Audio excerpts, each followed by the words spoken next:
And I know I probably look like I'm about to sing, but I'm not. I'm really going to stand up here and talk. You sing later. Sing later. So before I begin my topic, I would just like to say, I know this probably sounds like a commercial, but Pipeline for Promise has really changed my life.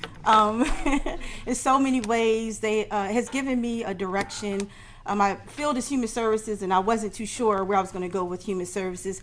But being here and all the great, excellent speakers that came to speak, it has really given me the assurance and confidence, helped me tap into an inner part of me that I didn't think that I had. And so I'm really thankful for that. Professor Wong, with all her wisdom and knowledge that she brought to group discussions and her delicious carrot cakes that she baked, thank you. And Dr. Jack, again, your knowledge, your wisdom, and your humor that you brought to the group discussions.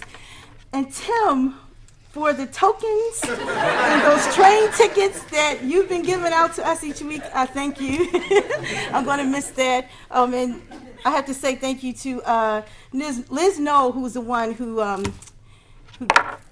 introduced me to this program. So thank you, Liz Noel. And I can't forget about Mom, because after class, she's taking me to all these great food spots after class. So thanks, Mom. So with all that being said, my topic is about youth and violence.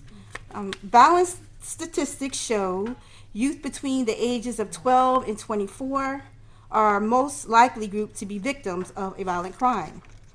Male teens are more likely to get into fights than females, and much more likely to die as a result of violence. Among teens, homicide is the leading cause of death for African Americans, the second leading cause for Latinos, and the third for Native Americans and Asians. Teens who have trouble coping with problems in healthy ways are more likely to be involved in youth violence. And I believe that this begins in the home, with family. I believe that we should go back into the days of sitting at the dinner table with our children, and most of the families still do that, which is very commendable to you that do that. A lot of times, a lot of youth they have so much rage and so much anger that they carry inside because they just don't have anyone to talk to.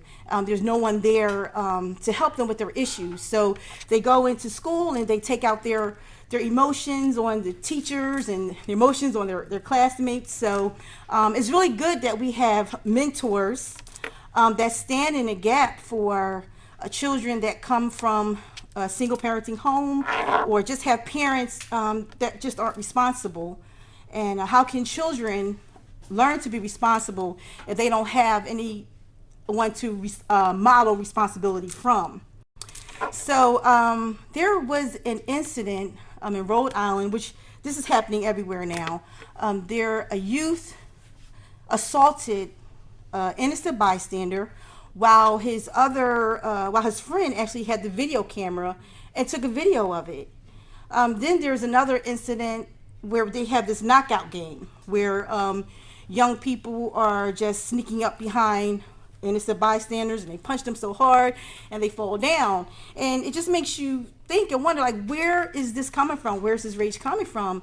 And mainly it's, because they want to be entertained, and there's peer pressure that they go through. So I remember growing up that we weren't allowed to curse or drink or smoke in front of our elders or even in the neighborhood. Like, we couldn't do that because we know they would give us a look like, I know you didn't say what I thought you said, or I know that's not what I think that's in your hands. They were strict on that. And if we said anything inappropriate or did anything appropriate, they were allowed to beat us. And then they would take us to our parents, and then we got beat again. So, not that I did any of those things, Mom. I was just using that as an example So then it's just, then we have this motto as families that, well, it's not my child, so I'm going to mind my business. It's not my family. I'm just going to tend to me, mine, and my family only. And that's how it's going to be. But as a community, we really need to stand up. We need to step out and say something. Treat every other family as if it was your own. Have that much caring, and it will cut down a lot of violence. Because, like I said, just for a youth, just to know that somebody cares.